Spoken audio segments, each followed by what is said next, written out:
características físicas y químicas de células en suspensión.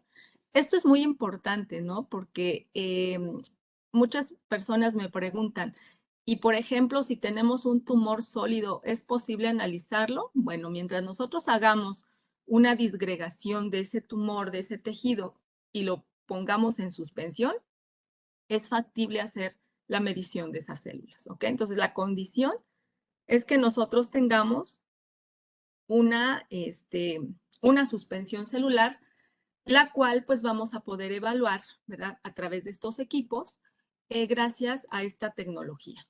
Entonces, miren, aquí les presento una imagen que representa, pues digamos, la evolución a través de la historia de todos estos equipos, ¿no? Comenzaron siendo, como veíamos, la gente de mis tiempos me entenderá, como las películas del santo, ¿no? Sabemos equipos sumamente grandes que en ese tiempo se veían como una ciencia ficción muy divertida. Pues bueno, en su momento se crearon equipos que fueron los precursores, ¿no? De lo que hoy tenemos en la actualidad.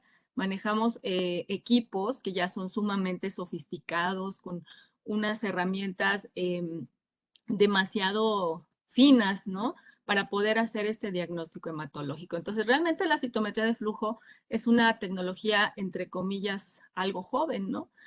Más o menos a mediados del siglo pasado se empezaron con estos equipos que dieron lugar y que evolutivamente han venido a generar equipos cada vez más modernos, mucho más pequeños, con múltiples funciones, etcétera, ¿no? Entonces, estos son algunos modelos a través de la historia de los citómetros de flujo. Pero, ¿cómo funciona? Bueno, los citómetros de flujo son equipos que para su funcionamiento requieren de la participación de tres sistemas. El sistema hidráulico, que es un sistema de fluidos, tiene que haber un sistema de soluciones que permita el transporte, ¿no? Soluciones envolventes que permiten justamente, por diferencia de presiones, eh, mover la muestra hasta llegar a algo que se llama cámara de flujo.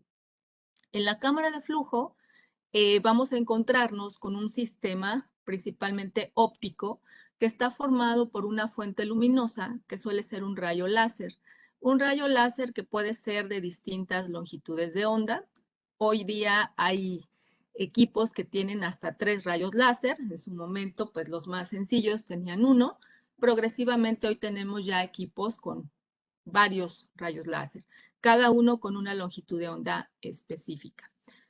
El sistema óptico, además, consta de lo que es un sistema de filtros, ¿verdad? De espejos dicroicos que son selectivos de la, que son selectivos de la longitud de onda, ¿verdad? Y que además se pueden evaluar características como es la complejidad celular y el tamaño celular. De hecho, déjenme, me voy a pasar a la siguiente para que esto les quede más claro. Cuando hacemos pasar a través de esta solución envolvente, de este sistema de flujos, a las células, se va a formar un flujo celular muy estrecho, de unas cuantas micras de diámetro, en las cuales las células van a pasar de una en una a gran velocidad. De hecho, cada vez que una célula va pasando por este flujo, va a ser interceptada por la emisión de luz del rayo láser. Ese rayo láser va a impactar directamente y en función de la complejidad, es decir, de la composición intracelular de esa célula y de su tamaño, va a ser cómo va a dispersar la luz, tanto de manera frontal, derivándonos un parámetro que se llama forward scatter en el lenguaje de la citometría de flujo, y la dispersión lateral que corresponde a esa complejidad celular. Entonces, digamos que este es un close-up, ¿verdad? De lo que pasa justamente aquí. Cada vez que una célula pasa en ese flujo y es interceptada por el rayo láser, se van a generar este tipo de dispersión, tanto frontal como lateral, que independientemente de que la célula esté inmunomarcada o no, el equipo es capaz de identificarnos estas características de tamaño y complejidad celular, de tal manera que nos puede clasificar por poblaciones celulares a estas células que estamos midiendo. Adicionalmente, si nosotros tenemos células inmunomarcadas, obviamente esos fluorocromos serán excitados por este rayo láser. Recuerden que, bueno, la fluorescencia, ahorita hablaré un poquito de ello, nos va a permitir diferenciar una población celular de otra con base en la expresión antigénica. Vamos a dirigir anticuerpos monoclonales conjugados con distintos fluorocromos que se unirán de manera específica pues, al tipo celular que corresponda, ¿no? Y las vamos a poder medir por diferentes detectores, los cuales tienen estos filtros o espejos dicroicos que comentaba. Después, estas señales que son fotones, ¿verdad? Para que el fluorocromo regrese a su estado basal, tiene que haber una emisión de energía. Esta emisión de energía va a ser en forma de fotones y esos fotones se van a amplificar en unos fotomultiplicadores que a su vez están conectados a un, vamos a decir, a un sistema que va a convertir una señal de fotón en una señal digital. De tal manera que nosotros podemos en una pantalla de computadora visualizar como puntos cada evento que nosotros estamos midiendo. Llámese evento a una célula que está pasando cada vez.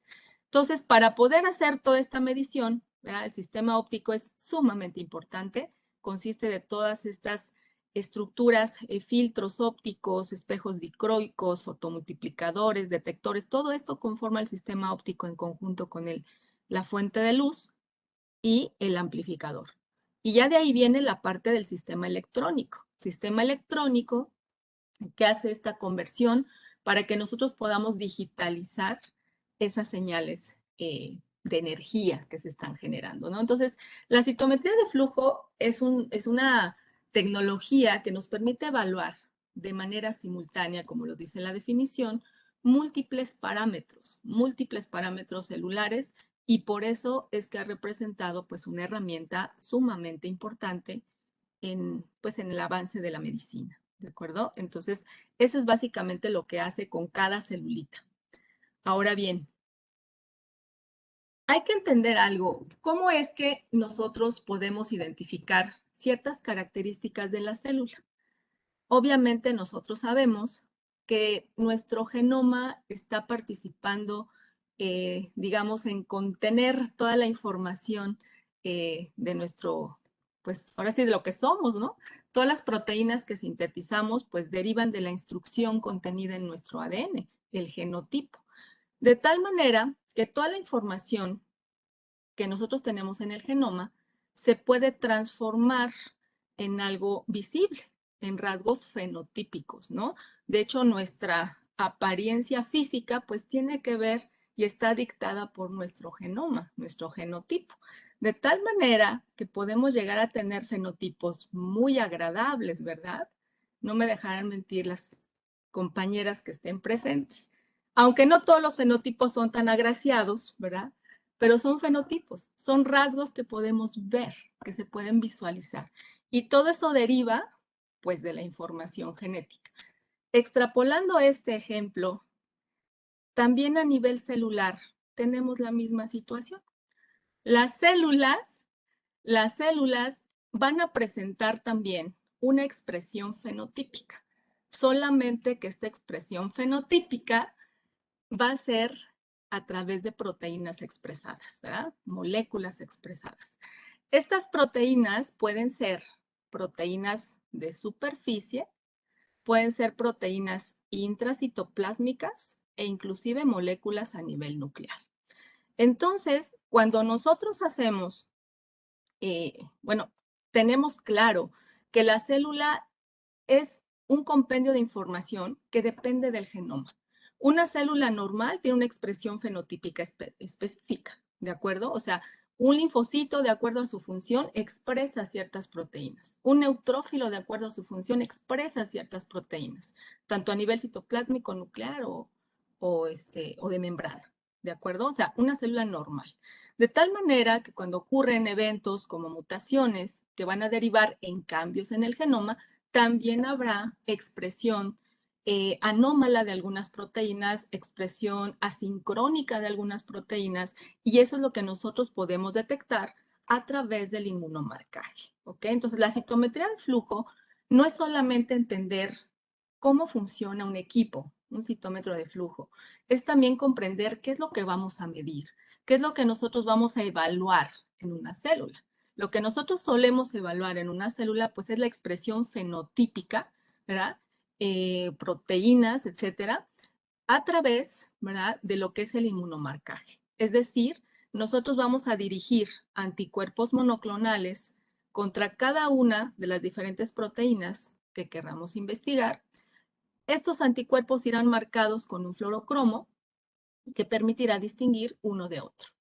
¿De acuerdo? Entonces, básicamente, teniendo como premisa que la expresión fenotípica es lo que va a identificar a la célula, pues justamente eso es lo que vamos a medir en todas estas pruebas a nivel hematológico. Entonces, bueno, vamos a quitar el deleite a la vista y vamos a continuar.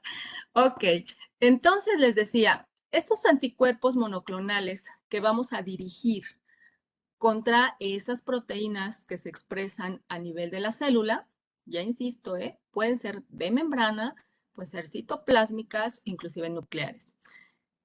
Nosotros vamos a hacer esta reacción antígeno-anticuerpo.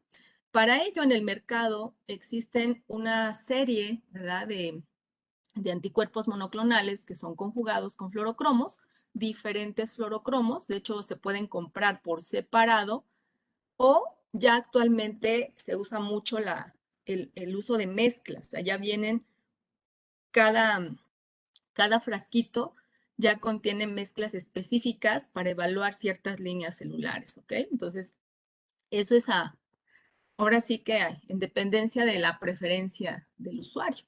Entonces, estos anticuerpos, hay que decirlo, son muy caros, entonces ellos actualmente son importados y pues por eso el servicio de citometría de flujo pues es algo costoso, ¿no? Sin embargo, ahorita vamos a ver por qué es necesario en muchas ocasiones. Entonces, estos anticuerpos son los que vamos a hacer, vamos a mezclar con las muestras de estudio, se va a llevar a cabo una reacción antígeno-anticuerpo y entonces vamos a tener eh, justamente que cada anticuerpo, ¿verdad?, en dependencia de la especificidad, se va a unir al antígeno celular en cuestión, va a estar marcado con un fluorocromo y cuando yo lo evalúe a nivel del citómetro de flujo, de manera selectiva por la diferente emisión de fluorescencia, voy a distinguir cómo esa célula está expresando a ese antígeno, ¿de acuerdo? Entonces aquí solamente para que tengan una idea de la gran cantidad de fluorocromos que existen en el mercado, con los cuales se pueden conjugar a los anticuerpos y ya se venden como los mostré aquí, ¿no? Esto ya es algo ya muy elaborado, pero cada fluorocromo tiene la particularidad de que tiene una longitud de onda de excitación, ¿verdad? Por eso es que a veces, o ya actualmente, los equipos cuentan con más de un rayo láser. Al tener una diversidad de fluorocromos, no todos se excitan a la misma longitud de onda. Antes lo más común era que se excitaran pues en un rayo de 480 más o menos, pero fíjense, los que se excitan a luz azul son pocos. Si nosotros queremos ampliar nuestra gama de fluorocromos, tenemos que meter equipos que tengan una mayor cantidad de rayos láser que tengan otras longitudes de onda y que puedan excitar a una mayor gama de fluorocromos, ¿no? De manera simultánea. Entonces, esos fluorocromos, así como tienen una longitud de onda de excitación, ¿verdad? Donde pasan de un estado de menor energía a uno de mayor energía, para poder liberar ese exceso, pues tienen que tener una longitud de onda de emisión, donde sacan, ¿no?, ese exceso de energía. Entonces, cada fluorocromo es diferente en color, ¿verdad? No es tanto en color, sino la longitud de onda en realidad. En ese sentido se van a diferenciar a qué longitud de onda emiten. Y eso es lo que los hace diferentes uno de otro.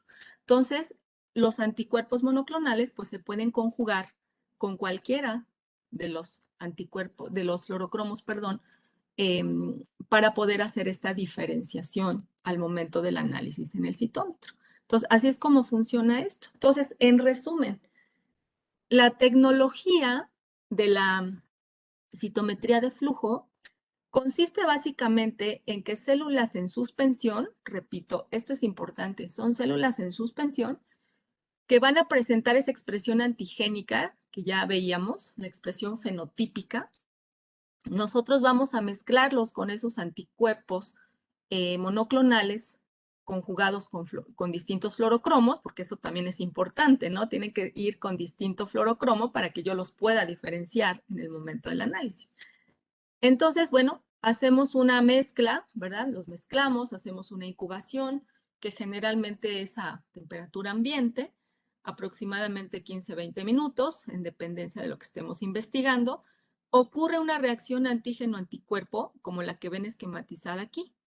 Ya ahora selectivamente los anticuerpos monoclonales se han unido a su antígeno específico y traen ahí un fluorocromo que en el momento de pasar por esta cámara de flujo, por este flujo súper delgadito donde intercepta el rayo láser, además de evaluar características de tamaño y complejidad celular, vamos a evaluar también qué fluorescencia está emitiendo. Si nosotros ya sabemos en este ejemplo que el anti-CD3 está marcado con un fluorocromo amarillo, bueno, entonces yo ya sé que lo que marca en amarillo es CD3. ¿Me explico? Entonces, así es como funciona la citometría de flujo. Esto es el inmunomarcaje. Entonces, realmente, si se dan cuenta, no es tan complicado ni hacer los procedimientos de preparación, ¿verdad? Claro, como todo tiene su arte, pero no es nada del otro mundo. Quizás la parte más compleja es el saber lo que estamos viendo. Fíjense que alguna vez me preguntaban en una charla así como esta, me decían, y bueno, la citometría de flujo, o sea, tú metes la muestra y el equipo te saca el resultado, así como en un, eh, por ejemplo, equipo de química clínica o un citómetro para citometrías hemáticas. Le decían, no, porque aquí el citómetro es un instrumento que uno maneja. Es como el microscopio, es como un microscopio de fluorescencia, pero multiparamétrico, ¿de acuerdo? O sea, si tú no sabes lo que estás viendo, si tú no sabes qué expresión antigénica esperas o buscas, pues es como estar a ciegas. El equipo va a estar adquiriendo y te va a mostrar las poblaciones, pero si tú no sabes lo que ves, pues no. Entonces no vamos a estar teniendo un trabajo completo, ¿no? Entonces realmente la preparación es extremadamente sencilla, ¿no? Digo, entre comillas, con todos los cuidados y el profesionalismo, ¿no? Pero es muy sencilla. Quizás la parte más compleja es la interpretación, ¿no? Entonces, ese es el fundamento, ese es el principio general de lo que son, pues la citometría de flujo, ¿de acuerdo? Entonces, esta es la conclusión. Aquí vemos nosotros al láser, ¿verdad? Que está interceptando a la célula, aquí viene otra y otra y otra, cada una va pasando. Y si esta célula está siendo teñida con algún anticuerpo monoclonal o con varios, ¿no? De diferentes fluorocromos, al interceptar el láser, pues excita dichos fluorocromos y hay una emisión de luz que es recolectada, les decía, en estos filtros, ¿verdad? O espejos dicroicos y pasa todos los procedimientos que ya expliqué hacia lo que es el sistema electrónico, donde vamos a mirar a las gráficas en forma de puntos. Es básicamente lo que en eso consiste esta tecnología y ahorita vamos a empezar a ver para qué otras aplicaciones, además del ya conocido inmunofenotipo de las leucemias, para qué otro tipo de aplicaciones pues se puede usar. Bueno, entonces vamos a comenzar. Obviamente, el día de hoy no les voy a presentar una, una lista enorme porque el tiempo no me da. Nos podríamos llevar toda la tarde aquí platicando de esto.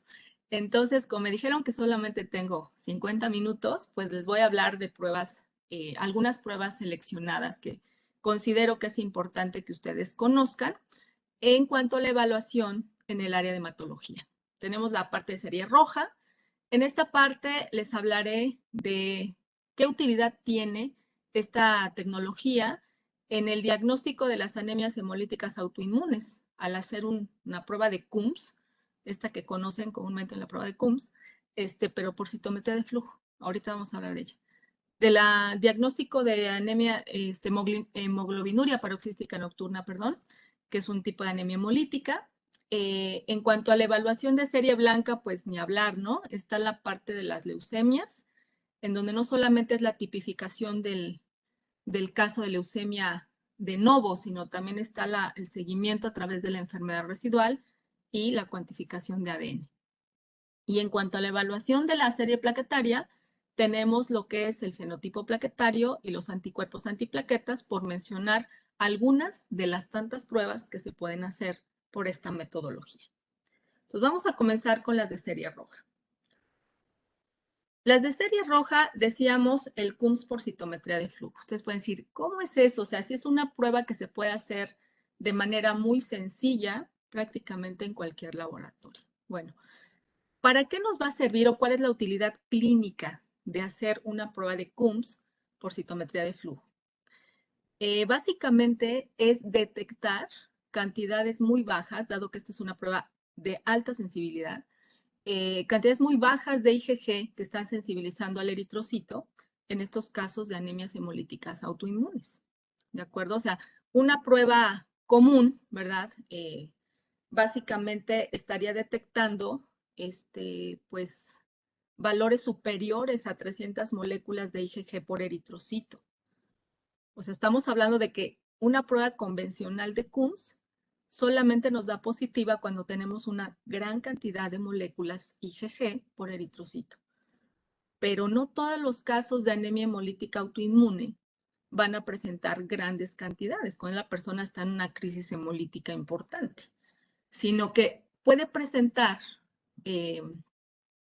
cantidades mucho menores de IgG por eritrocito y una prueba convencional de CUMS darme un falso negativo. Sin embargo, si la hacemos por este método, la sensibilidad aumenta drásticamente.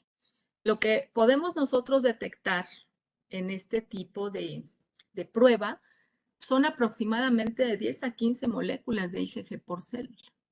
¿De acuerdo? O sea, es realmente una cantidad mínima de moléculas que podemos detectar, ¿verdad? De estos anticuerpos que están sensibilizando a los eritrocitos, que por un método de CUMS convencional me saldría negativo, cuando en realidad no lo es. Entonces, esto es muy importante cuando hacemos, bueno, cuando el médico hace diagnósticos más finos, ¿no? Entonces, ¿en qué consiste la medición o en qué consiste la prueba? En esta prueba, los eritrocitos RH positivo se van a sensibilizar con cantidades conocidas de IgG o anti-RH para construir una curva de referencia a concentraciones conocidas. La cantidad de IgG se revela mediante un conjugado fluorescente y la intensidad de fluorescencia de las células es directamente proporcional al número promedio de moléculas de IgG por eritrocito y se pasan en el citómetro. Una vez que nosotros obtenemos la medición de nuestro problema, extrapolamos, ¿verdad?, ese valor a nuestra curva y entonces podemos obtener la concentración de moléculas de IgG por eritrocito. A veces se han reportado a lo mejor 80, a lo mejor 40 valores de IgG que por otros métodos, bueno, por métodos como el CUMS convencional, pues saldría negativo, ¿no? Entonces, por ahí podría haber un problema en la parte diagnóstica. Entonces, esta prueba que realmente considero que es poco conocida en la parte de la evaluación hematológica, es importante saber. Las anemias hemolíticas autoinmunes, pues a veces podemos pensar que son poco frecuentes, la verdad es que no son tanto, o a veces no son detectadas de manera correcta, ¿no? Entonces, esta es la prueba de el CUMS por citometría de flujo. Ahora les voy a hablar de otra prueba. Esta prueba realmente ha tenido una evolución importante en los últimos años, ya que lo conocemos en el argot como la detección de la hemoglobinuria paroxística nocturna. Entonces, esta prueba o esta valoración en el laboratorio lo que nos permite es cuantificar poblaciones deficientes de expresión de antígenos asociados a GPI, lo que es la HPN o hemoglobinuria paroxística nocturna. Vamos a ver qué es eso, ¿no? Para que tengamos más claro. La hemoglobinuria paroxística nocturna, mejor conocida como HPN, es una enfermedad englobada en el grupo de las anemias hemolíticas adquiridas. De hecho, el problema en esta patología es que van a ocurrir mutaciones somáticas adquiridas, ¿verdad?, en el gen que codifica a esta proteína que es PIK-A, los cuales van a afectar la síntesis de glicosil fosfatidilinositol, conocido como GPI. ¿Qué cosa es el GPI? El GPI es una molécula que va a funcionar como un ancla, como un ganchito. Ese ganchito va a enlazar proteínas, como por ejemplo el CD59, el CD55, que son moléculas que van a defender a nuestras células de la actividad lítica del complemento. ¿De acuerdo? Entonces, cuando el complemento se activa, moléculas como el CD55, que es el factor acelerador de la degradación de las concentraciones del complemento, ¿verdad?, de las proteínas del complemento, la va a degradar. ¿Para qué? Para que este complemento no afecte y no lise a células como los eritrocitos, ¿no? Por ejemplo. También el CD59 pues, es un inhibidor de la actividad lítica del complemento. Entonces, esas proteínas que nos defienden de la actividad del complemento se anclan a las membranas de estas células, por ejemplo, los eritrocitos, a través de GPI. Entonces, cuando se tiene la mutación, ya la molécula, ¿verdad?, no se va a producir. Por lo tanto, ya no hay ancla, ya no hay gancho, ya no hay con quién se asocie esta proteína CD55, CD59 y nos pueda defender de la actividad del complemento. Entonces, estas personas que tienen HPN, pues lo que van a tener es una sensibilidad a la actividad del complemento. Cabe mencionar que no solamente los eritrocitos expresan CD55 y 59 anclados a GPI. Aquí en esta imagen les muestro una variedad de proteínas que están ancladas a GPI en diferentes poblaciones celulares, en plaquetas, eritrocitos, linfocitos B, linfocitos T, NK, monocitos, granulocitos, etc. O sea, no es exclusivo de los eritrocitos. Ahí se manifiesta más porque el tener una deficiencia en expresión de estas proteínas implica lisis eritrocitaria por ataque del complemento. Pero, en realidad, en todas las células tenemos esas y otras moléculas ancladas a GPI. Entonces, la importancia del diagnóstico aquí es que, aunque clínicamente la HPN tiene un cierto patrón de comportamiento, es importante cuantificar a las poblaciones y qué tan deficientes son. De hecho, aquí les pongo un esquema comparativo entre lo que es la expresión normal de justamente del ancla que les comentaba y cuando se tiene la mutación y no se expresa dicha ancla. Entonces, es sujeto de la acción del complemento. Esta es realmente la etiopatología de la HPN. ¿Ok? Entonces, para poder diagnosticar este tipo de enfermedades, es importante el análisis por citometría de flujo. En el pasado solamente se cuantificaba o se medía la expresión de CD55 y CD59. Actualmente, les digo, desde hace como unos, ¿qué serán? Como unos 12 años hacia acá, más o menos, se empieza a utilizar un anticuerpo fluorescente dirigido contra GPI, ya no contra 55 y 59, que son las proteínas que se anclan a GPI, sino un anticuerpo directamente dirigido a GPI, o sea, al ancla. Dale cuenta que esto es la membrana celular, esta sería GPI y ya está la molécula anclada a GPI, ¿no? Entonces, lo que se hace es dirigir un anticuerpo conocido como FLAIR, de aquí deriva su nombre, Fluorescent Aerolysin, o sea, es una aerolisina.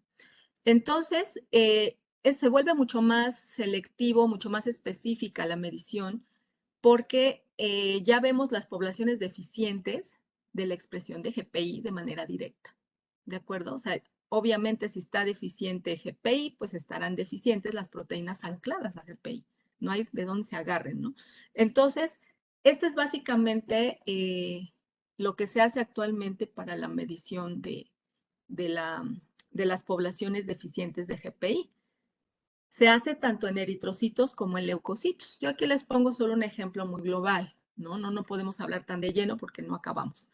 Pero vamos a hacer una medición de cómo está la expresión de estas proteínas, en el caso de los eritrocitos 55 y 59, en el caso de los leucocitos se ocupa FLAIR más otros marcadores específicos de esa línea, ¿no? Para poder evaluar cómo está su expresión.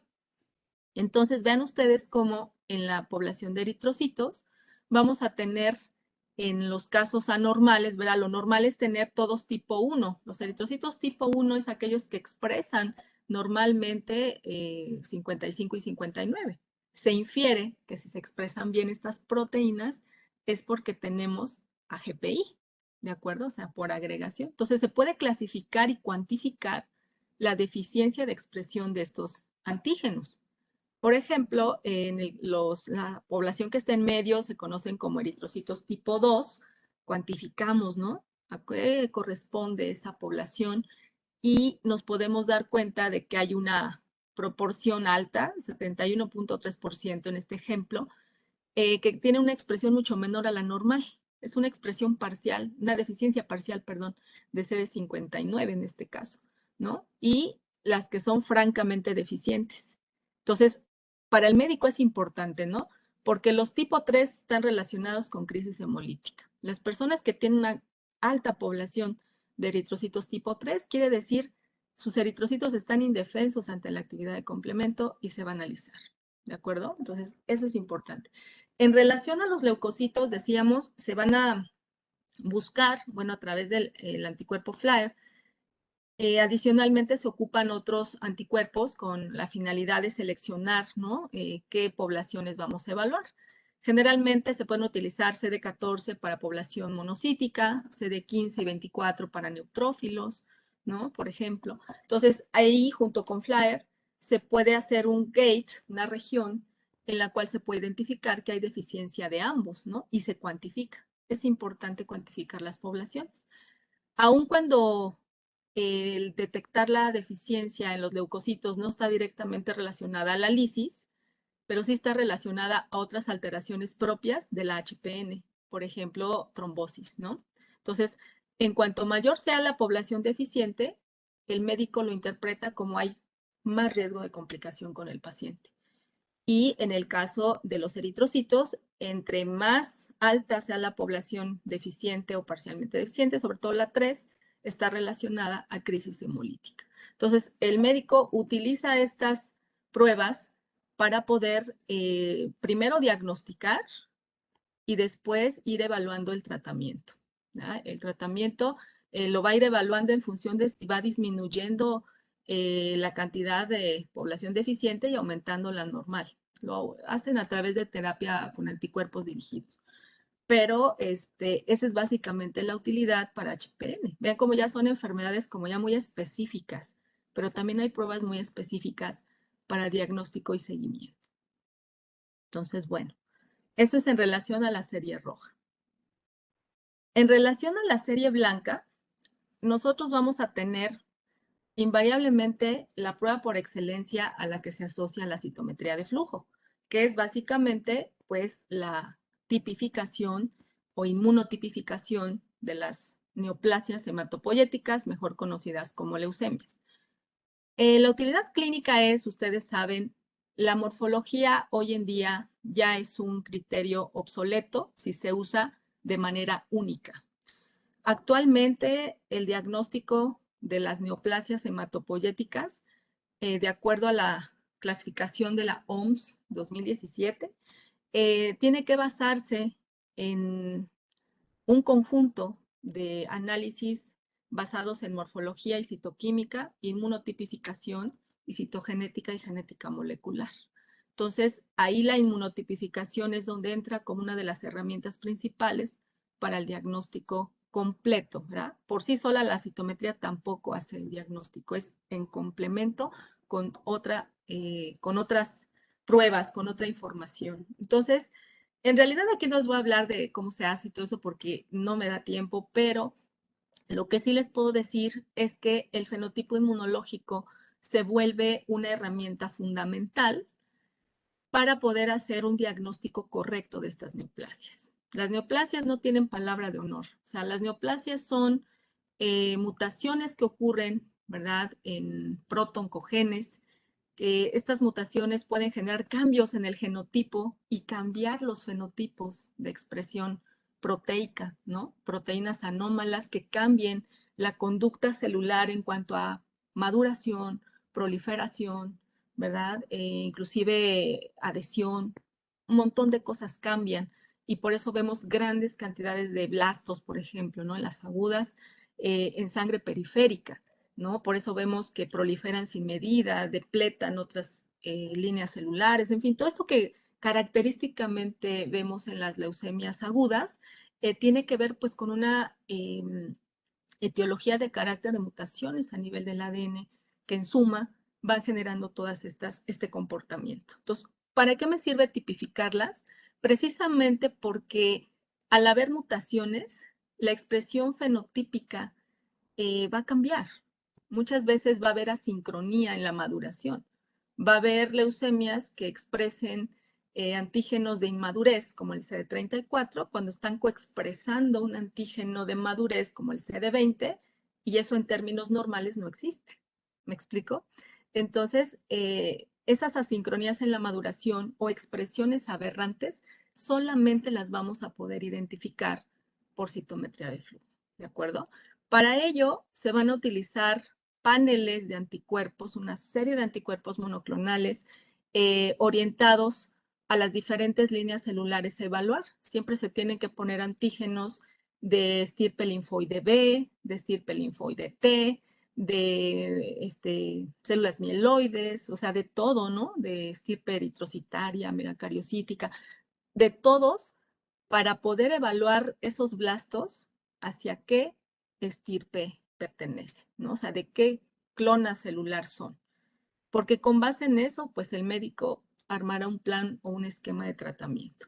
Entonces, es importante, por siempre insisto, ¿no? Si hay médicos aquí presentes, es una invitación a que cuando estén involucrados en estos temas se dé una historia clínica adecuada al laboratorio, porque no es lo mismo saber que a una persona se le sospecha una leucemia aguda linfoblástica a que se le sospeche un mieloma múltiple. ¿Me explico? O sea, los paneles de anticuerpos son completamente distintos. El abordaje de análisis es distinto. Entonces, el laboratorio necesita saber quién es el paciente, cuál es la sospecha, cuál es el comportamiento. Tenemos que integrar a nivel laboratorio cómo abordarlo, ¿no? Entonces, los protocolos y la selección de anticuerpos a utilizar para la clasificación de las leucemias es con base en justamente qué tipo de leucemia estamos sospechando que es, ¿no? Entonces, para el análisis también hay reglas, también hay consensos, hay varias cosas que el analista de estas áreas tiene que conocer. Realmente manejar esto también implica mucho conocimiento, mucho estudio, porque hay una gran responsabilidad, ¿no? Con base en nuestros resultados, el médico tomará decisiones terapéuticas y de ahí depende la vida del paciente. Entonces, esto es una de las áreas más fuertes en las cuales la citometría de flujo tiene participación. ¿Por qué es tan importante inmunotipificar a las neoplasias o a las células neoplásicas? Porque va a permitir establecer el linaje celular, ¿verdad? Cuando la morfología es poco diferenciada. Eso también hay que decirlo. Los fenotipos no dan el diagnóstico directo, son un apoyo. Y en segunda, el fenotipo no es para todas las neoplasias. ¿De acuerdo? O sea, podría parecer extraño, pero si alguien me dijera, el fenotipo se debe hacer siempre, en todos los casos de leucemia, todos, yo les diría, pues hay excepciones en las que no sería tan necesario. Por ejemplo, si estamos hablando de una leucemia granulocítica crónica en fase crónica, no le veo mucho sentido a la evaluación fenotípica, porque la información que vamos a obtener seguramente no es mucho más amplia de la que ya la morfología me da y el comportamiento clínico y todo eso, ¿no? Quizás ahí sería mejor una prueba de biología molecular, investigar cromosoma Filadelfia y listo, pero no tanto el fenotipo. En otro tipo de leucemias, donde la morfología es completamente indiferenciada, ¿verdad? Donde vemos blastos, pero no tenemos una, una orientación, si es linfoide, si es mieloide, si es linfoide no sabemos si es T, si es B, pues entonces ahí es donde la citometría se vuelve indispensable. Además de identificar expresiones aberrantes en las neoplasias hematopoyéticas. Es muy común, les digo que las leucemias no tienen palabra de honor y la expresión fenotípica normal se puede alterar drásticamente, ¿no? De ahí vienen las leucemias de linaje mixto, de ahí vienen las expresiones aberrantes, situaciones que por morfología no podemos ver. Una pregunta para los organizadores. Veo que están levantando la mano, pero no sé si la sesión de preguntas sea al final o gustan que vayamos contestando algunas inquietudes. Sí, será al final.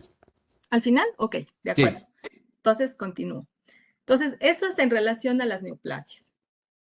Un tema interesantísimo, ¿no? Pero amplio también. Entonces, solamente les planteo el panorama de la utilidad, ¿no? Sabemos que 100% ahí estamos ante una de las herramientas más sobresalientes de la citometría de flujo.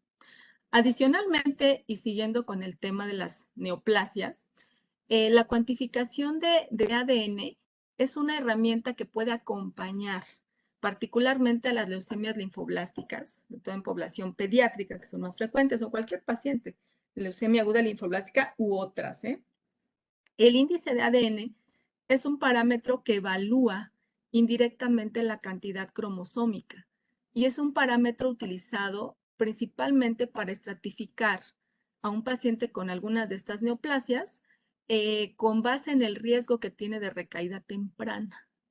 Hoy sabemos, y bueno, en la clasificación de las neoplasias de la OMS 2017, define que las altas hiperdiploidías, o sea, cuando hay mayor cantidad de cromosomas, más de 50 cromosomas, se relacionan con un pronóstico más favorable, mientras que de manera contraria, las neoplasias con hipodiploidías se asocian a pronósticos adversos. Estos ya se han hecho varios estudios en los cuales se ha identificado que para el hematólogo esta puede ser una herramienta que ayuda a identificar el pronóstico de los procesos, ¿no? De hecho, plantear el esquema terapéutico es muy diferente si se trata de un paciente que tiene hiperdiploidías a uno que tiene hipodiploidías, ¿me explico? Entonces, también se puede cuantificar el ADN como complemento de la evaluación en pacientes con leucemias. De hecho, acá les muestro un ejemplo. Este es un DNA normal. Ese es el DNA normal. Ahí se podemos ver a toda la población celular en estado G0, G1, ¿verdad? Con una fase M y S totalmente normal. Pero vean ustedes comparativamente cómo se vería una neoplasia. Esto corresponde a un mieloma múltiple, no es una leucemia linfoblástica, pero me gustó el ejemplo porque vean ustedes, la población neoplásica, que está en rojo en los diferentes gráficos, tiene una población hiperdiploide, ¿de acuerdo? Entonces, ya el médico, con base en todos estos estudios, pruebas moleculares y demás, él puede determinar, pues, el pronóstico, ¿no? Si hay una proyección a una posible recaída próxima o no, una mejor respuesta al tratamiento. Entonces, para eso va a servir el ADN y puede ser una prueba complementaria de este tipo de neoplasias. Entonces, ese es el contenido de ADN. Por otro lado, también está la enfermedad mínima residual. La enfermedad mínima residual es digamos, tiene la utilidad clínica de permitir el seguimiento de respuesta a tratamiento de pacientes con neoplasias hematopoyéticas. Esto es, personas que en un principio, cuando empezaron con el padecimiento, se les hizo un fenotipo, ¿verdad? De novo, como estaban iniciando, se caracterizó a la población neoplásica Y en lo sucesivo, post-tratamiento, se puede ir evaluando la presencia, la persistencia o no de las células neoplásicas. En realidad, ¿qué es la enfermedad mínima residual? Por definición, es la permanencia de células leucémicas residuales en niveles subclínicos luego de la remisión de la enfermedad. Es decir, el paciente recibe tratamiento, aparentemente se acabó la clona neoplásica, pero muchas veces recae con cantidades pequeñitas que no generan manifestaciones clínicas, pero que progresivamente las van a desarrollar. Entonces, la evaluación de la enfermedad mínima residual es importante porque nos permite detectar cantidades sumamente bajas de células neoplásicas que pudieran persistir post-tratamiento, ¿no? Entonces, el médico tiene que estar atento a poder identificar si la enfermedad mínima residual es positiva, qué población, cómo está el comportamiento, para que él pueda tomar las medidas pertinentes. Pero fíjense cómo la gran especificidad y la gran sensibilidad que tiene este método nos va a permitir encontrar una cantidad insignificante de células que progresivamente, si no se detectan a tiempo, pueden convertirse nuevamente en una masa tumoral importante. ¿De acuerdo? Entonces, para poder llevar a cabo la enfermedad mínima residual, una condición es que haya un fenotipo inicial. Tenemos que saber de dónde partimos, qué expresaba en su momento el diagnóstico y cómo se comportan los blastos residuales, ¿no? Entonces, eso es importante. En relación al análisis, pues bueno, se tiene que hacer un análisis muy minucioso y el conteo de células es grande para poder encontrar dentro de todas estas células cuáles pueden estar expresando fenotipos eh, aberrantes, que concuerden con lo que inicialmente tenía o posiblemente que hayan hasta cambiado, ¿no? A veces se generan segundas leucemias post-tratamiento. De hecho, aquí lo podemos ver. Esta es una representación de cómo se comporta, ¿no? En este sentido, lo que es la población neoplásica, con el paso del tiempo se va disminuyendo y lo que se busca post-tratamiento es que desaparezca esa masa tumoral para que el paciente pueda considerarse en completa remisión. ¿De acuerdo? Entonces, esa es la enfermedad residual. También cabe mencionar que en la enfermedad residual, particularmente la linfoblástica B, se tiene que evaluar no únicamente la cantidad, sino los patrones de maduración, que eso también puede ser un indicativo de que, aunque no hay explícitamente una población aberrante fenotípicamente, la maduración a veces no es la mejor y hay que estar atentos a esa evolución, ¿no? Entonces, todo eso nos permite lo que es la citometría de flujo en relación a la evaluación de serie blanca, en este caso muy particular, a las neoplasias y su seguimiento. Y bueno, finalmente, porque creo que ya ando corta de tiempo, les hablaré rápidamente de las aplicaciones en las alteraciones de serie plaquetaria. Aquí solamente les hablaré de dos aplicaciones. Una es el fenotipo plaquetario, que tiene como finalidad identificar la expresión deficiente de antígenos plaquetarios asociada a alteraciones funcionales. ¿Qué es esto? Las plaquetas sabemos que son células asociadas pues a la parte de la hemostasia primaria, a la formación de agregados plaquetarios que obturan una lesión vascular. Entonces, para que puedan lograr este objetivo, las plaquetas tienen que llevar a cabo varias funciones, entre ellas la adhesión, la activación, la secreción y la agregación. Para que una plaqueta logre esta formación de agregados plaquetarios que logren detener un sangrado, tiene que llevar a cabo todas estas actividades, para lo cual tiene que interaccionar a través de receptores de membrana con algunos componentes de su entorno. Por ejemplo, para la adhesión, tiene que interaccionar a través de un receptor específico, por ejemplo, con el factor de von Willebrand, por ejemplo.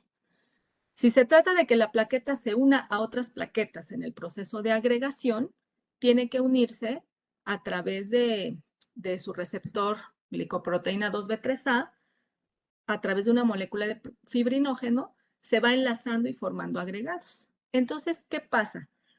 Hay algunas alteraciones genéticas que pueden condicionar el que no se expresen o se expresen de manera deficiente algunas de estas proteínas receptoras que tienen funciones importantes como la adhesión o o la agregación, adhesión o agregación, ¿ok?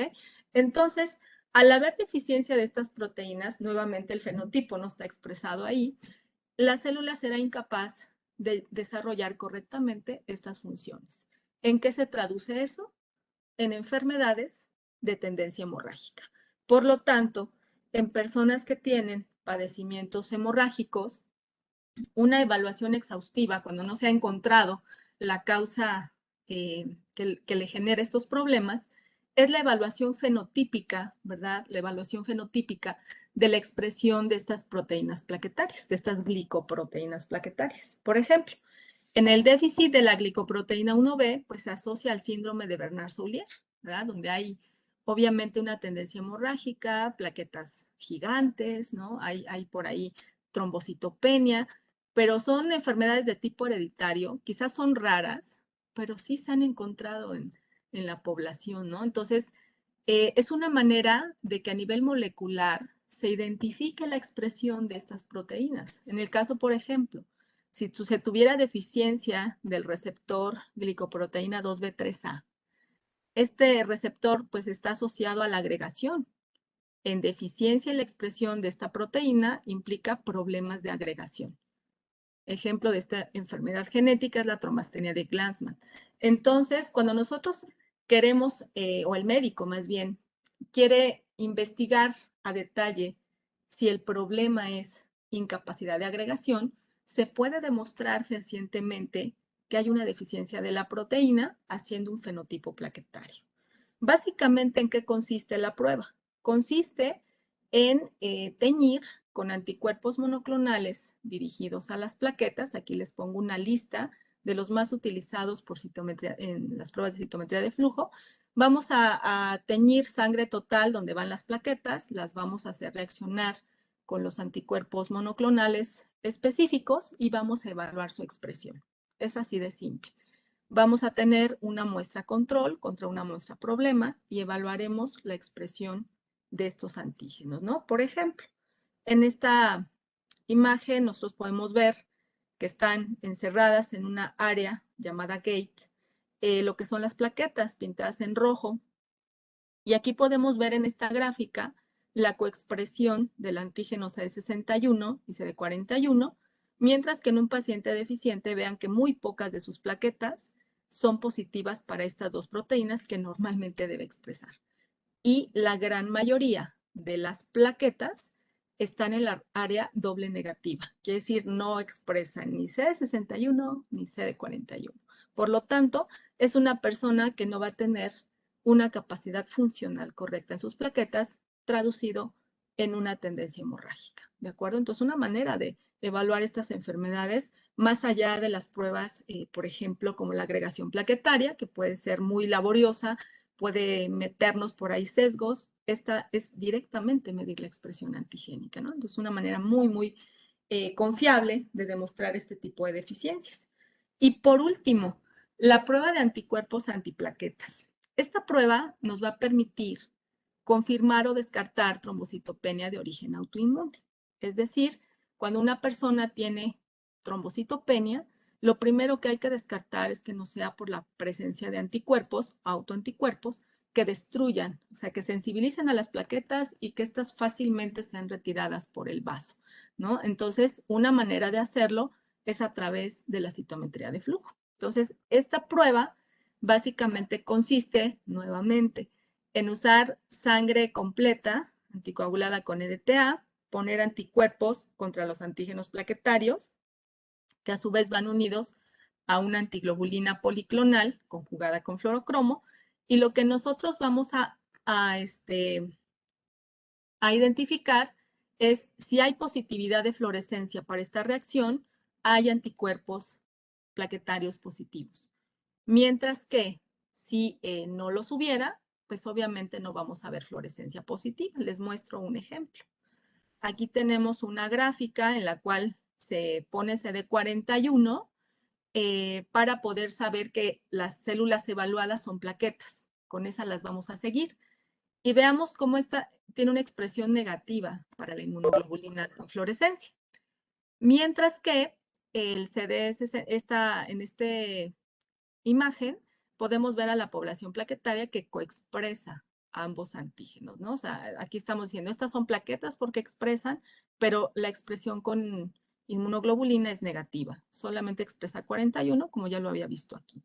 Entonces, es una prueba cualitativa, de ninguna manera nos está cuantificando si es que fuera positiva, qué proporción hay de ellos, no, simplemente nos dice hay o no hay, y esto puede ser de ayuda para el diagnóstico de enfermedades de tipo autoinmune, en las cuales se esté perdiendo pues plaquetas, ¿no? Entonces ya, esa es una de las pruebas que puede colaborar con el diagnóstico integral de estos pacientes.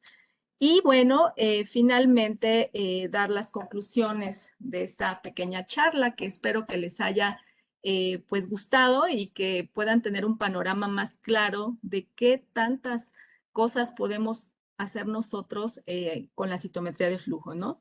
Entonces, la citometría de flujo es una herramienta en el diagnóstico, seguimiento y pronóstico de una amplia gama de patologías hematológicas. No todo es leucemias, ¿de acuerdo? O sea, ya nos dimos cuenta que hay una gran variedad de pruebas que podemos hacer, diversas patologías en las que podemos usar la citometría, utilizando esa alta sensibilidad y especificidad que tiene esta tecnología. Además de la parte clínica, la citometría de flujo es útil en el campo de la investigación, tanto clínica como básica, en el área de hematología y otras áreas. De hecho, a ustedes como farmacéuticos, aunque no fue el tema de hoy, hay que decirlo, es una herramienta que es muy versátil. Puede aplicarse en distintas áreas, inclusive el área farmacéutica.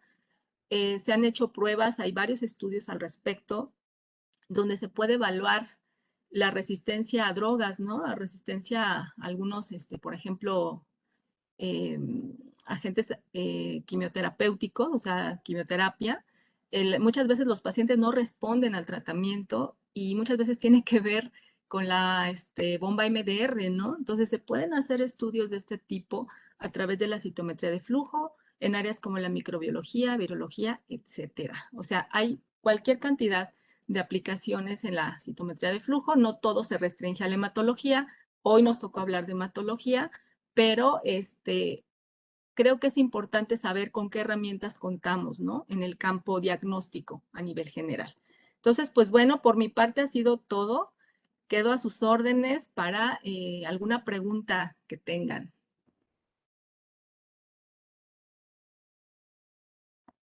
Sí, muchísimas gracias por esta ponencia. Vamos a proceder a la sesión de preguntas. Se va a realizar pues de manera ordenada, en la cual pues los participantes pueden solicitar el uso del micrófono o el uso pues del chat para realizarlas. Claro que sí.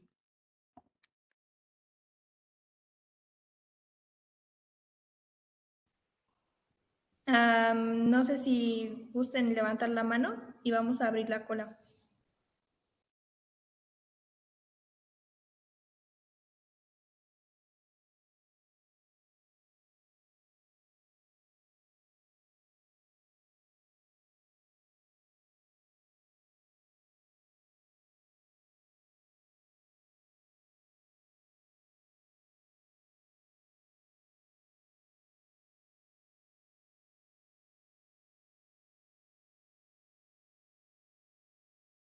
También si gustan, pueden escribir sus dudas en el chat y nosotros las leemos sin ningún problema.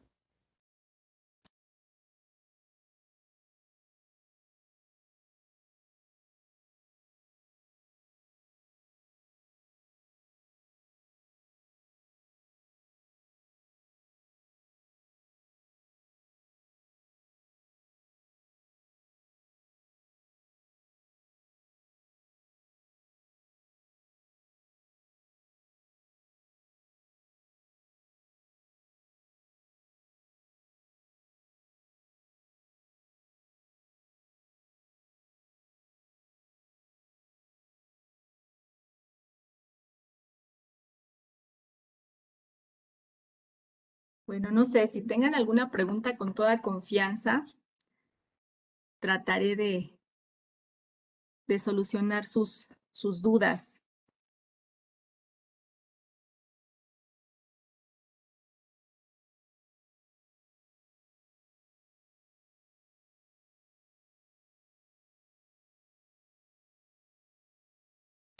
Bueno, en el chat, Jimena Merchan, comenta, buenas tardes, quisiera saber si los fluorocromos son sensibles para trabajar a la luz normal de un laboratorio o si se degrada por la luz o ambiente. Ok, bueno, en relación a los fluorocromos, sí son sensibles a la luz, aunque, bueno, en la experiencia te puedo decir que utilizarlos, digamos, en el tiempo de incubación que normalmente se llevan a cabo las pruebas, que no van más allá de los 15, 20 minutos, suelen tener, digamos, permanecer intactos, ¿no? Pero por supuesto que se tienen que resguardar de la luz. De hecho, los kits, los envases, son de color ámbar y siempre se tienen que proteger de la luz. O sea, sí, eso es un hecho. Son altamente sensibles, aunque por tiempos cortos pueden mantener su viabilidad. Sí no es válido que se tengan en reacciones, digamos, o por tiempo muy largo expuestos a la luz, porque sí puede afectar drásticamente el comportamiento de la prueba, ¿de acuerdo? Pero si los vamos a usar, digamos, por un lapso de tiempo corto, no afecta. Aunque claro, idealmente se pueden llevar a cabo las reacciones en oscuridad, preferentemente, pero no es indispensable en tiempos cortos. De 15 a 20 minutos no pasa nada. O- Ok, perfecto. Este, Leslie Jacqueline Moreno Domínguez pregunta, bueno, hola, buenas tardes. Mi pregunta es la siguiente. ¿La coloración de los eventos es específica de los fluorocromos que se utilizan para la tinción o en su caso es por la emisión de la luz del citómetro? A ver si entendí la pregunta. La pregunta es si el color que vemos en las gráficas es el que corresponde al fluorocromo. ¿Esa es la pregunta?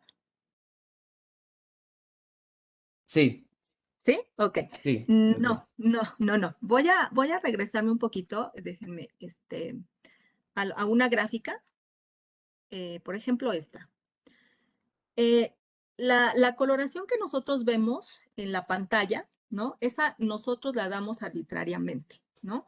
Si, por ejemplo, a mí me gusta pintar a los blastos o a las plaquetas o a la población que yo voy siguiendo de un color en particular, por ejemplo, en verde, bueno, yo voy a hacer a través del software una región conocida como gate, que es una área que delimita a mi población de interés, y yo le voy a decir electrónicamente, así como si fuera un ambiente Windows, yo le digo, a esta población que está aquí encerrada, quiero que la pongas de verde. O luego, no, ya no me gustó cómo se ve verde, mejor ponla en azul. O ponla en rojo, o en el color que yo quiera, ¿sale? De tal manera que yo le doy una presentación a esa gráfica, a esa población, la quiero hacer resaltar, ¿ok? Pero eso lo hago yo. Lo que realmente hacen los fluorocromos es ubicarme en qué posición de la gráfica corresponde. Por ejemplo, aquí vemos una población que de hecho está como de varios colores, del verde al azul, porque así se le asignó arbitrariamente. Pero vean ustedes que el anticuerpo utilizado es CD41 con FITC. FITC es un fluorocromo, isotiocianato de fluoresceína. Este fluorocromo se excita a 488 y generalmente emite por ahí de 520 algo. Entonces, ¿qué pasa? Esa longitud de onda de emisión va a ser colectada en un cierto canal de fluorescencia. Entonces, depende en qué posición se encuentre la población en este eje que estoy midiendo expresiones de 41, será la intensidad. Por ejemplo, si esta población fuera CD41 negativa, aparecería aquí. ¿Por qué? Porque no emitió luz, por lo tanto no se desplazó en esta escala logarítmica. de medición de fluorescencia, ¿de acuerdo? Entonces, la captación del fluorocromo o la emisión de luz que me genera la población por el fluorocromo tiene más que ver con la posición en la gráfica que con el color con el que la visualizo. No sé si me estoy explicando. El color yo la puedo pintar de lo que sea, ¿sale? Morado, rojo, verde, de lo que sea. Eso lo pongo yo. Pero la posición de la población en la gráfica, esa sí está definida por cómo está expresando el fluorocromo.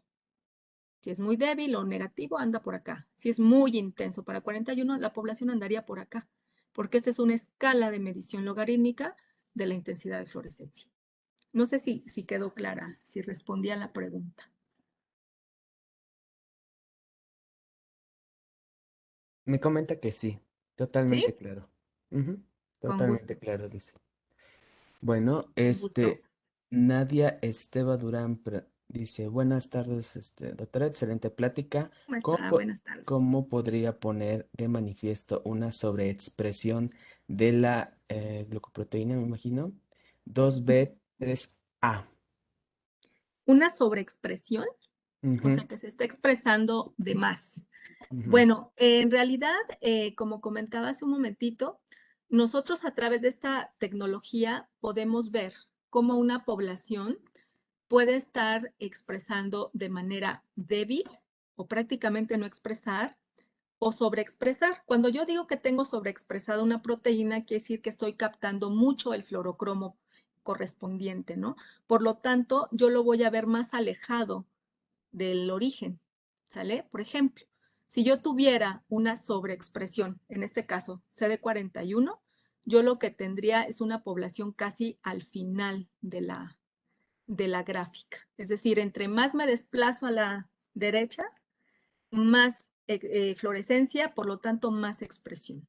Esto tendría que ver, obviamente, con mayor cantidad de glicoproteína 2B3A, en este ejemplo que me preguntas, sobre cada una de las plaquetas, ¿no? O sea, con eso tiene que ver, pero ¿cómo la vería? Una sobreexpresión, una población muy desplazada, en este caso a la derecha, ¿sale? Porque aquí está el eje.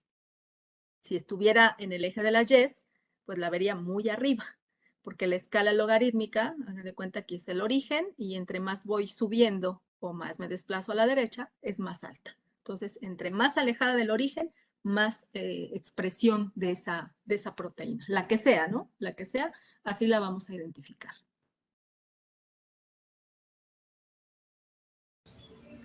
Perfecto, muchas gracias. Con gusto. También Nadia Esteban nos pone la pregunta de que si sería tan amable de indicarnos qué CD se podría utilizar en ese caso. ¿Cuál CD? ¿Para cuál, perdón? ¿Para qué caso? ¿Para el de la glicoproteína 2B3A? Sí, Ok. Bueno, generalmente la glicoproteína 2B3A está formada por un complejo glicoproteico, como bien lo podemos saber. Entonces, en esta tablita, acá les pongo a qué se refiere la glicoproteína 2B.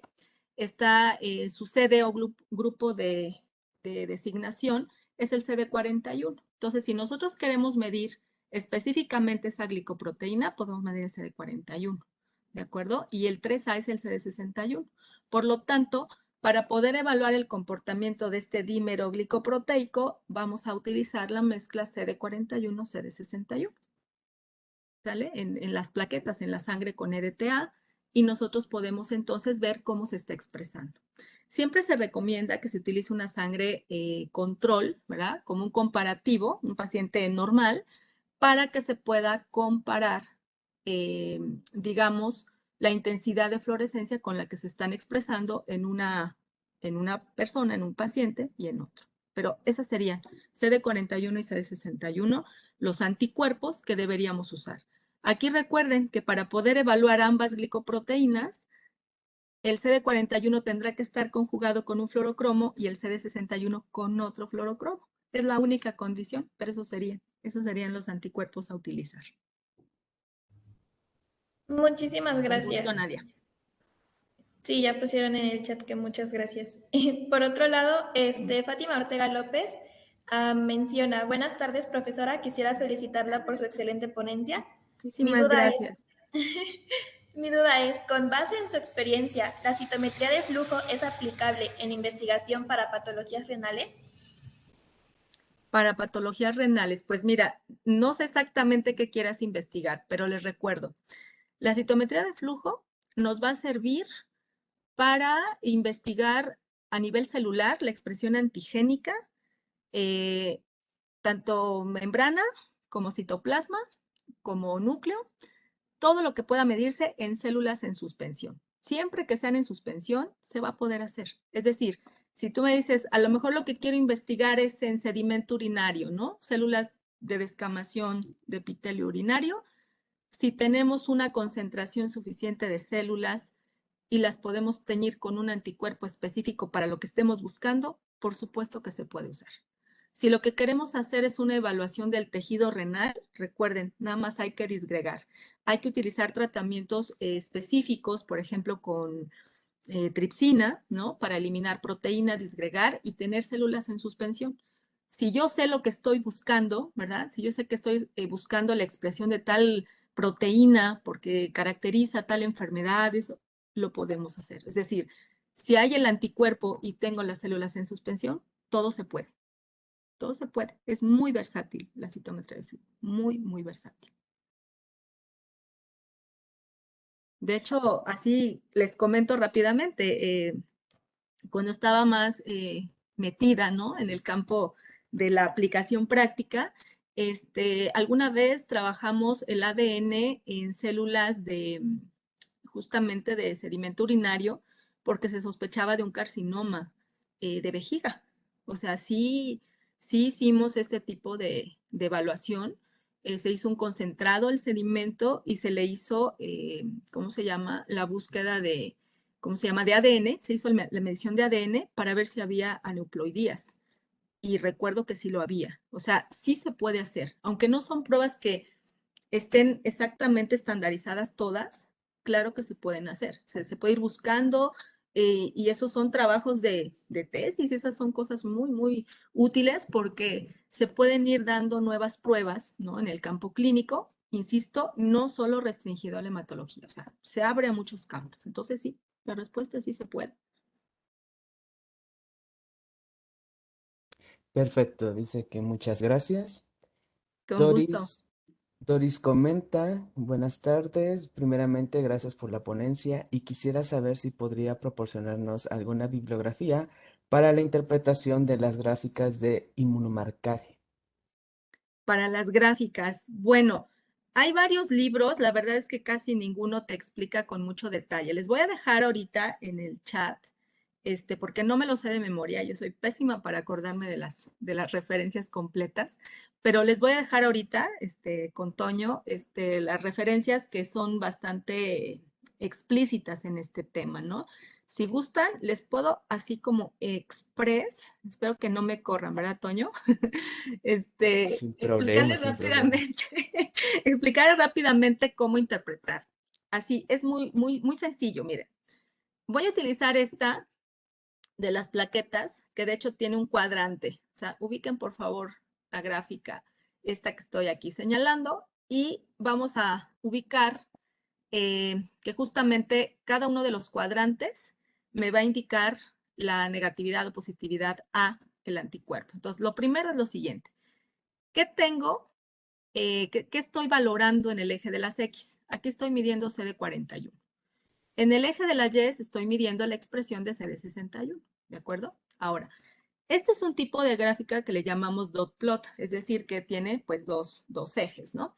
Entonces, cuando nosotros vemos este cuadrante, esta región que está en el extremo inferior izquierdo corresponde a las células que ahí aparezcan son dobles negativas, tanto para la expresión de este como para la expresión de este. ¿Por qué? Porque a partir de la primera decena del logaritmo en adelante será la positividad para lo que hay aquí abajo. Y si yo tengo en el eje de las Y's, a partir de la primera decena del logaritmo para arriba, será la positividad de lo que tengo aquí, ¿de acuerdo? Por lo tanto, las células que estén aquí, estas poquitas que tengo aquí, entiéndase que son positivas para CD41 pero no para CD61. ¿Por qué? Porque están por abajo de la primera decena del logaritmo. Las que están aquí son positivas, tanto para CD61 como para CD41. Son dobles positivas. Y las que están aquí son positivas para CD61, pero no para CD41, porque están por abajo de la primera decena del logaritmo de este eje. ¿De acuerdo? Entonces, cuando ustedes quieran interpretar este tipo de gráficos, si acaso no hubiera esta cuadrícula, imaginariamente dibújenla, ¿verdad? Y ustedes podrán saber para qué se está expresando. De todas maneras, yo les voy a compartir la bibliografía y espero que sea de utilidad y espero que también esta pequeña guía rápida express les sirva para poder interpretar, ¿no? Entonces, por ejemplo, acá, ¿no? Aquí ese es otro tipo de gráfica. Aquí no estamos comparando anticuerpos. Aquí lo que estamos comparando son características de complejidad contra tamaño. Si se ve, ¿fijan? Forward scatter es tamaño, side scatter es complejidad. Y con base en eso, el equipo separa las células. Entonces, yo acá determino por las características de complejidad y tamaño que aquí están las plaquetas. Yo las pinto de rojo en mi sistema, en mi programa. Les pongo el color rojo y ahora voy siguiendo cómo se comportan esas células en rojo con la expresión de los diferentes anticuerpos. Básicamente eso es. No sé si me di a entender, pero esa sería más o menos una orientación de cómo interpretar las gráficas.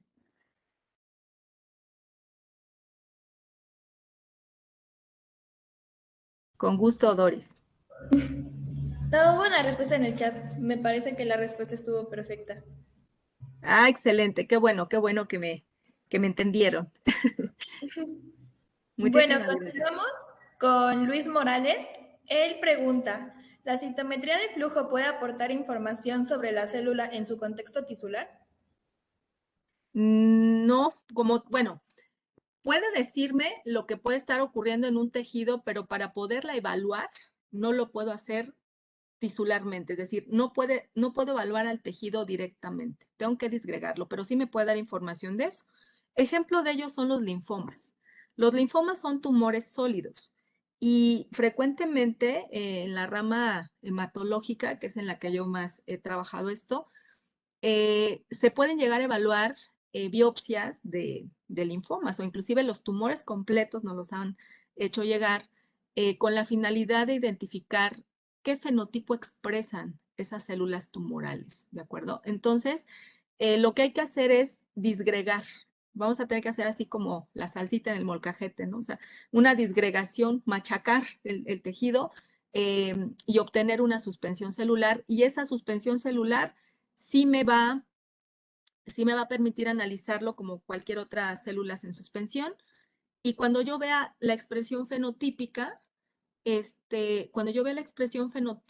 voy a poder saber si esa célula es maligna o tiene a lo mejor cambios displásicos o qué tiene, ¿no? Pero sí puedo saber lo que puede estar pasando en ese tejido, pero no puedo evaluar directamente como tal el tejido en citometría. Tengo que volverlo células en suspensión.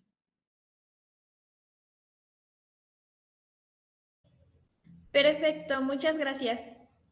Tenemos Con por acá gusto. otra pregunta de Erika Bonifacio, Adelante. quien nos pregunta, ¿cuál es la ventaja del análisis de los histogramas mediante software y protocolos como Euroflow versus el análisis por citometrista?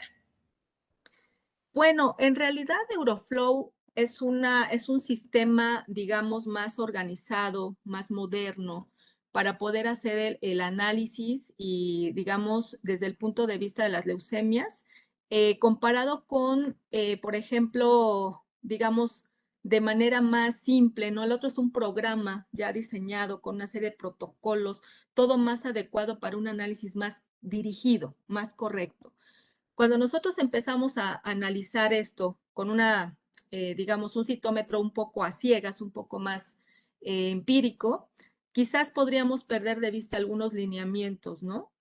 Por ejemplo, esta Euroflow es una asociación de expertos que van organizando, ¿no? Un software especial para poder analizar integralmente todas las características y entonces como que está un poco más consensado, más estandarizada la medición comparado con una medición que no, digamos que no está sujeta a Euroflow, ¿no? Entonces, eso tiene más que ver con la parte de estandarización que con la parte de expertise, ¿no? O sea, es posible que nosotros tengamos un citómetro y podemos hacer estos análisis sin ningún problema, no teniendo Euroflow. Y lo podemos hacer muy bien, porque esto depende mucho del expertise de quien lo hace, ¿no? O sea, a veces no es tanto el decir, tengo tal software, por supuesto que nos va a ayudar porque nos va a conducir mejor, pero no es solamente eso. Yo estoy convencida de que el expertise es muy importante. O sea, tener la experiencia de cada detalle que va saliendo es lo que va contribuyendo, ¿no? A hacer análisis más adecuados. Euroflow, pues ya digamos que ese mismo estándar nos va guiando para hacer las cosas mejor, pero creo yo que no hay tanta desventaja en relación a alguien que no lo ocupa. Realmente no lo creo cuando hay una expertise real, ¿no? Y cuando hay actualización y todo, entonces podemos trabajar de manera muy equivalente, pero bueno, es obviamente a decisión de cada quien el estar apegados a Euroflow. Perfecto. Por último, Francisco Secundino Valerio comenta, buenas tardes, profesora, muy interesante ponencia, muchas felicidades. Mi duda Muchísimas es la gracias. siguiente. En varias ocasiones mencionó que se podía utilizar muestras sanguíneas con anticoagulantes como el EDTA. ¿Hay algún anticoagulante o tipo de muestra que cause interferencias? O en el caso de utilizar suspensiones de células, ¿qué soluciones o reactivos podrían afectar la técnica? Ok, excelente pregunta. Bueno, miren, en relación a los anticoagulantes, la experiencia que tenemos por el desempeño y por lo que establecen las guías, los consensos, básicamente el más adecuado sería el EDTA, porque es el que nos mete menos interferencias en relación a la conservación celular y demás. Cabe mencionar que como estamos trabajando con células vivas, ¿verdad? El deterioro de las muestras, pues es rápido, ¿no? O sea, me refiero a que una muestra que se obtiene el día de hoy, pues máximo debe analizarse para tener una buena viabilidad celular, pues máximo mañana, ¿no? Porque ya sabemos que el deterioro es progresivo. Entonces, se pueden analizar muestras de hasta 3, 4 días de antigüedad. La respuesta es sí, pero la calidad demerita muchísimo. Y eso ya puede pues generarnos algún tipo de sesgo. Por otro lado, no nos afecta el usar citrato, no nos afecta usar heparina en relación a lo que es la captación de los anticuerpos. O sea, no tiene nada que ver con eso. Es más bien con la conservación. Y en el caso muy en particular del análisis de leucemias, siempre se pide que sea EDTA porque el análisis tiene que ser en conjunto con la parte morfológica. Es decir, hay un protocolo de evaluación a nivel de laboratorio. Si nos llega un fenotipo al laboratorio, no vamos a hacer solamente el fenotipo. Siempre se va a hacer una revisión morfológica, siempre va a acompañarse. Y ustedes saben que para la revisión morfológica lo peor que pueden hacer es usar heparina, ¿no? Hay una interferencia no con la citometría, con la coloración tipo Romanowski. Entonces, por eso no se piden otros anticoagulantes. Se prefiere pedir, en términos generales, lo que son las LDTA. Ahora, soluciones que puedan alterar como tal, pues realmente no. O sea, desde el punto de vista técnico, casi siempre lo que utilizamos son buffers, PBS, es lo que se utiliza para disolver, ¿no? Para trabajar todo esto, soluciones isotónicas. Lo que podría afectar, pues, es que tuviéramos agua o algo que lisara las células, pero generalmente no hay como tal una sustancia, digamos, de uso común que pudiera afectar la celularidad. Lo que aquí nos interesa es mantener la viabilidad celular lo mejor posible y obviamente la conservación de los fluorocromos, como ya lo comentamos hace rato, en obscuridad y en refrigeración para que estén viables, ¿no? Pero realmente es una técnica muy noble. Mientras no se licen las células, ¿verdad? Mientras no sean muy viejitas las muestras, realmente la morfología celular es muy conservada. Podemos utilizar soluciones diversas para hacer concentrados leucocitarios. Cuando las muestras vienen muy pobres en serie blanca, tenemos que hacer concentrados para poder aumentar la cantidad de células y poder hacer la valoración. Pero no, realmente no hay como tal soluciones muy drásticas, a menos que sea que les pongamos agua y se ponchen nuestras células, ¿no? Pero no, realmente es muy noble la metodología.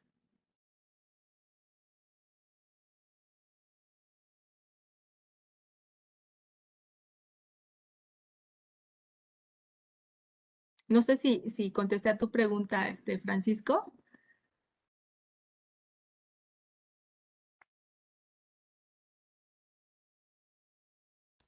Sí, dice ¿Sí? que... Ajá, gracias, profe. Ajá, No, al Francisco. contrario, muchísimas gracias. Mm, muy bien. Bueno, no sé si tengan alguna otra pregunta, algún otro comentario.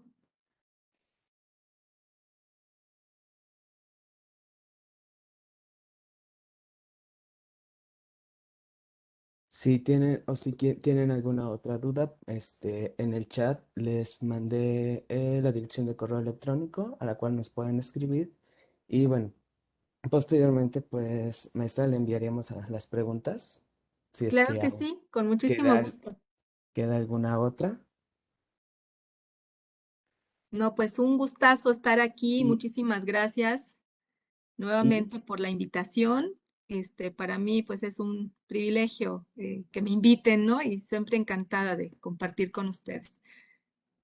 Muchísimas gracias. y bueno, a nombre de la Federación Farmacéutica Mexicana, se ve un poquito, o Ajá, bueno, estoy un poquito se ve un poquito distorsionado. distorsionado. Ann, si quieres, yo lo comparto sin ningún Ya problema. se ve bien, ya Ah, se ok. ve bien, Toño. Bueno, a nombre de la Federación Farmacéutica Mexicana, entregamos la de constancia a la maestra María Adriana González Flores por su excelente participación como ponente en la conferencia Aplicaciones de la citometría de flujo en el diagnóstico hematológico, con fecha de día de hoy, 12 de febrero del 2022. Y bueno, en las reacciones pueden mandar aplausos. Se siente Ay, un poquito muchísimas raro gracias.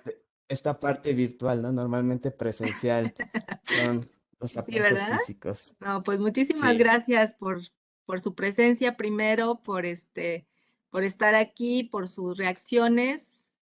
Infinitas gracias, chicos, a todos que están aquí, a quienes hicieron el favor de invitarme, a la federación, a todos, mil gracias. Y pues bueno, espero que no sea la última vez. Ya por aquí vendremos a platicar de otros temitas parecidos. Muchísimas gracias, les mando un beso, un abrazo a todos. Ha sido un gusto para mí estar aquí con ustedes. muchísimas gracias, maestra, y esperemos igual que no sea la última, que tengamos muchos más proyectos trabajando juntos. Claro que sí, Este, a los chicos que se encuentran en el chat escribiendo su nombre, muchísimas gracias. Los vamos a recopilar para sus constancias que se enviarán próximamente. Maestra, yo el día de hoy le estaré enviando esta constancia por su participación. Muchísimas gracias. Le mando un fuerte al abrazo contrario, y al que esté muy contrario, bien. al contrario, un fuerte abrazo y un beso para todos. Que estén muy bien, cuídense mucho y espero vernos pronto otra vez por acá. Gracias, Hasta luego, maestra. Un fuerte hasta abrazo. luego.